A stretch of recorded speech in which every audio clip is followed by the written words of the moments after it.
How's it going, everybody? It is Chris and welcome back to another video. In today's video, I'm going to talk about and go over ballistic helmets, the different cuts, styles, and things to take into consideration when you're actually picking one. So stay tuned.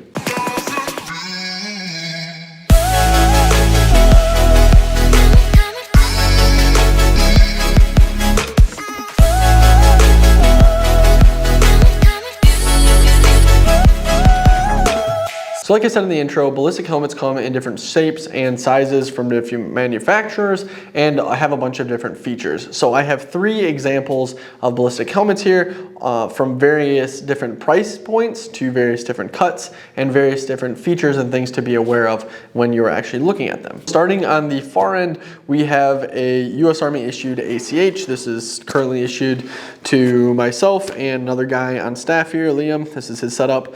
So you can kind of see it has full ear protection, full coverage. It's very basic. There's not a lot going on. We've got a rhino mount for night vision, which you'd use a J-arm. So it's super simple. There's cat eyes and stuff on here. You can put a few different things on here. There's a Surefire light that we can put on here, but nobody really uses it or runs it. You can find these aftermarket for somewhere around $350, $300, depending on use and stuff like that. So this does have ballistic capability. Obviously, I think it's 3A. I'm pretty sure all of them are that kind of level. The things that you kind of get with this, one, it's cheaper. You can find them. They're pretty readily available. They have full ear protection, which is kind of nice, and it's flared out so you can run ear protection under it. So whether you have stuff like Peltor contacts, which work really well with these, or some other electronic ear pro, most of the time you can get it to run pretty well in here, especially if you move the pads around. So not a bad option.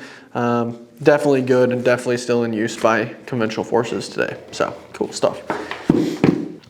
So the second category that we have is the high cut ballistic helmet. So the high cut, this one is a Viper A3. As you can see, it is cut higher, who would have thought? So the ear protection is taken off. This allows you to mount communications and ear pro directly to the helmet. So you can run stuff just like this. Kind of makes it a little bit easier. Everything's all in one. You don't have to have your ear pro and your helmet. It's just one entire entity. It also allows for a little bit easier use of identification stuff. So patches or IR devices, counterweights, batteries, whatever you've got on here. Utility lights, super handy. So it really is kind of nice to have everything all in one package, but there is a downside of if I need to take my helmet off, or say I'm sweating real bad or I don't need to use it, my ear pro is attached to my helmet. So there's give and take with both. The other thing is the Viper A3 is anywhere from like $600, $700, $800, give or take, if it's new or used. Kind of depends where you're getting it from, but it is pretty heavy. I will give, that's probably one downside that I would actually have for this helmet, but otherwise not too horrible. And it's not like obnoxiously heavy, but it does have some weight to it. The final category that we have is the super high cut helmet. So it's high cut just like the Viper. If you can kind of see here, obviously it being a super high cut, that cut on the OpsCore Maritime, which is what this is a lot higher than on the Viper. So pros and cons to that. This helmet is much more expensive. You're looking well over $1,000 for this. And it once again allows for comms and ear pro to be run. It does kind of leave a gap up here, which, you know, is not ideal, but it does kind of allow for some ventilation, which is nice. But the overall, the helmet has all the same benefits and features of this one. It just weighs less, and there's kind of a little space between your ear pro and your helmet, which allows your head to breathe a little bit better.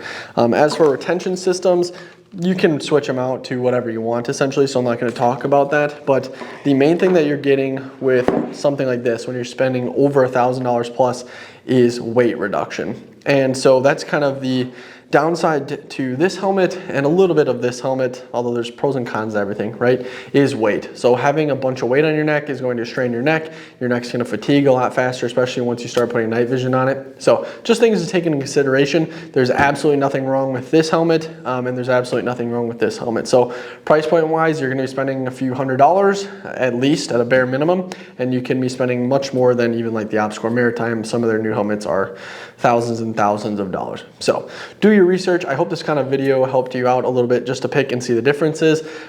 There are definitely pros and cons to running each cut of helmet, and then as you get more expensive or just looking for different features, the main thing that you're getting is ballistic rating to an extent, and then also weight reduction. I hope this video helped you guys. Remember to like and subscribe. If you have any questions or comments, leave them down in the comment section below. Remember to follow us on our other social media, that being Instagram and Facebook. Try to upload some cool pictures there. Support us by getting some of our merch. We got a lot of cool stuff on there. Really helps us out. And as always, have a wonderful day. Bye-bye.